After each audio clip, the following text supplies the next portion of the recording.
अब चुनाव आने वाले हैं। पहली चीज़ तो किसी भी चुनाव को हल्के में नहीं लेना चाहिए। अभी तो पता नहीं नतीजे क्या हैं, लेकिन आज के चुनाव से सबसे बड़ी सबक यही है कि ओवर कॉन्फिडेंस मत करना कभी भी। किसी भी चुनाव को हल्के में नहीं लेना चाहिए। हर चुनाव कठिन होता है, हर चुनाव में हर सीट कठिन होती है, मेहनत करनी है और लड़ाई मत करना। अपने अपने एमएलएज के साथ लड़ाई मत करना, सब लोग मेहनत करना। मेहनत नहीं करेंगे तो, और इस चुनाव के अंदर सबसे इम्पॉर्टेंट रोल आपका होगा, क्योंकि अब हम एमसीडी में हैं। जनता उम्मीद करती है भाई बेसिक चीज़ है, सफाई तो करेंगे, बाकी चीज़ें तो जनता माफ़ कर देगी, सफाई तो करेंगे। अपने अपने एरिया में घूम घूम के कोशिश करो कि कूड़ा उठ जाए, डेली झाड़ू लग जाए, कूड़ा उठ जाए, डेली झाड़ू लग जाए। उतना काम अगर आप करा देंगे, मुझे उम्मीद है कि हम लोग चुनाव जीत जाएंगे। अपने अपने इलाके में इतना कर देना मेरे कहने से।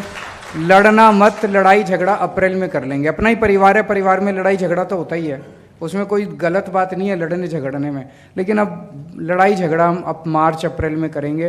अभी चुनाव जीतना एकमात्र हमारा लक्ष्य होना चाहिए। फरवरी के महीने में चुनाव है, हम सबको मिलके उसके लिए काम करना। पिछला 2 साल जो बीता, ये शायद आम आदमी पार्टी के लिए बेहद कठिन समय था, और शायद इस तरह का हमला जो हमारे ऊपर किया गया, ऐसा हमला इतिहास में, कम से कम भारत की राजनीति में तो दिखाई नहीं देता कि किसी भी सरकार ने किसी भी पार्टी के ऊपर इस कदर हमला किया हो कि मेरे को भी जेल में डाल दिया, मनीष सिसोदिया जी को भी जेल में डाल दिया, संजय सिंह को भी जेल में डाल दिया, सत्येंद्र जैन को भी जेल में डाल दिया, विभव को भी जेल में डाल दिया, विजय नायर को भी जेल में डाल दिया।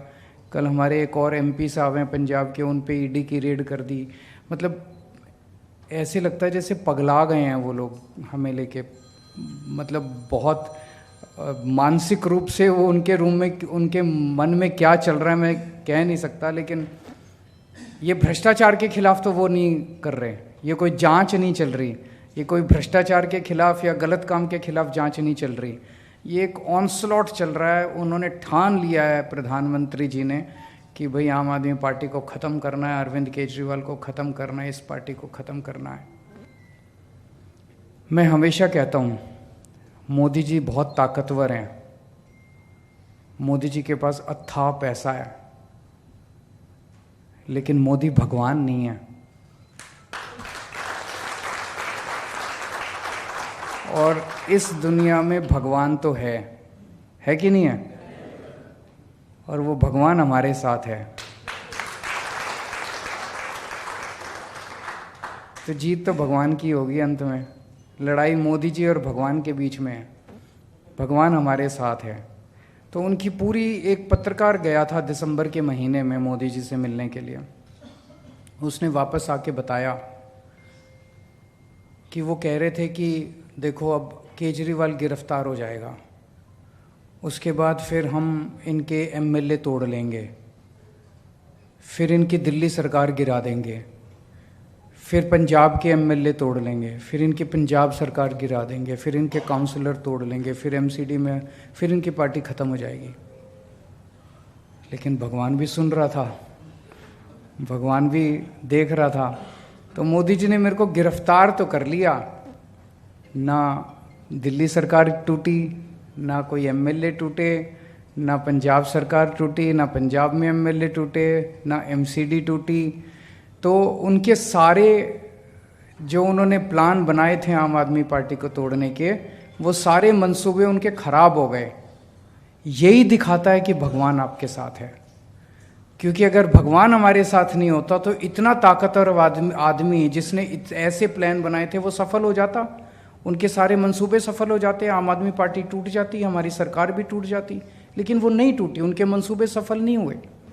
तो ये बहुत कठिन समय था और आप लोगों ने बड़ी हिम्मत दिखाई। आप लोग जो नहीं टूटे, 2-4 लोग टूटे, लेकिन मैंने रामचंद्र जी का पढ़ा था अखबार में, और मैंने एक दिन हेडलाइन आई थी कि रामचंद्र जी कह रहे हैं कि कल रात को केजरीवाल मेरे सपने में आया था।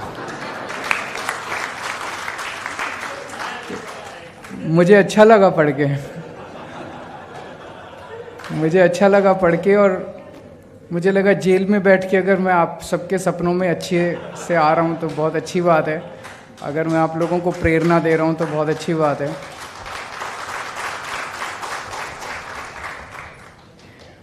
अभी गोपाल जी ने बड़ी अच्छी बात कही, मैंने वहाँ गीता बहुत पढ़ी, कई बार पढ़ी गीता, आप लोग भी पढ़ना, और बहुत प्रेरणा मिलती है और बहुत कुछ शांति मिलती है।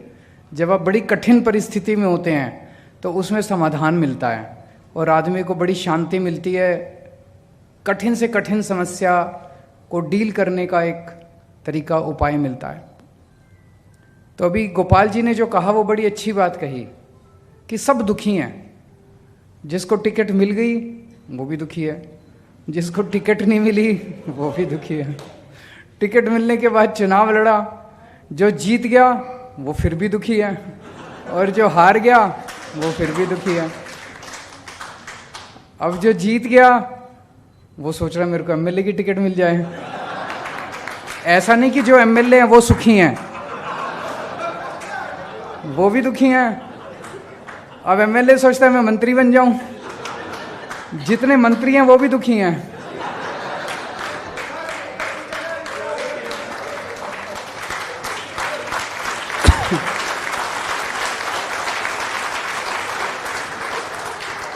और जितने मुख्यमंत्री हैं वो भी दुखी हैं,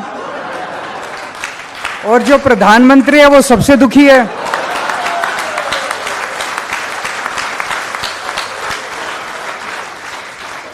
प्रधानमंत्री को समझ नहीं आ रहा है केजरीवाल को काबू कैसे करें, जबकि केजरीवाल एक छोटा सा आदमी है। तो सबसे इंपॉर्टेंट चीज जिंदगी में है खुश रहना, है कि नहीं है? बाकी सारी चीजें इंपॉर्टेंट नहीं है। लड़ते रहो जिंदगी में, कभी ये टिकट मिल जाए, कभी ये जीत जाए, कभी मंत्री बन जाऊं, कभी खुशी नहीं मिलने वाली।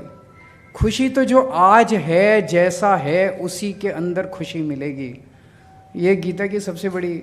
तो जिसके पास कुछ आपसे कम है उसको, उसकी तरफ देखो और उससे आपको ये पता चलेगा भी मेरे को तो भगवान ने ज़्यादा दिया।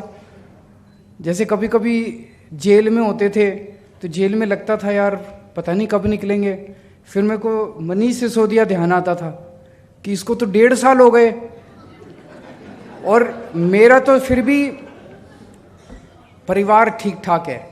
इनकी पत्नी इतनी बीमार थी, बहुत ज़्यादा बीमार है इनकी पत्नी, उसके बावजूद ये शख्स टूटा नहीं। और उसके बावजूद मेरे को पता है इनके पास कई बार उन लोगों ने अप्रोच किया कि केजरीवाल का साथ छोड़ दो, हमारी पार्टी में आ जाओ और आपको जेल से छोड़, टूटे नहीं है। तो इससे प्रेरणा मिलती थी। तो जिस व्यक्ति का संघर्ष आपसे ज़्यादा है या जिस व्यक्ति को भगवान ने आपसे कम दिया है वो आपको प्रेरणा देता है, यार इससे तो ज़्यादा ही मिला है मेरे को, खुश रहूँ मैं। और जिस व्यक्ति के पास आपसे ज़्यादा है, भगवान ने उसे ज़्यादा दिया, उसकी तरफ देखो वो भी दुखी है। तो ये आपको प्रेरणा देता है कि ज़्यादा हाय तौबा करने से खुशी नहीं मिलने वाली, सेवा करने से खुशी मिलेगी।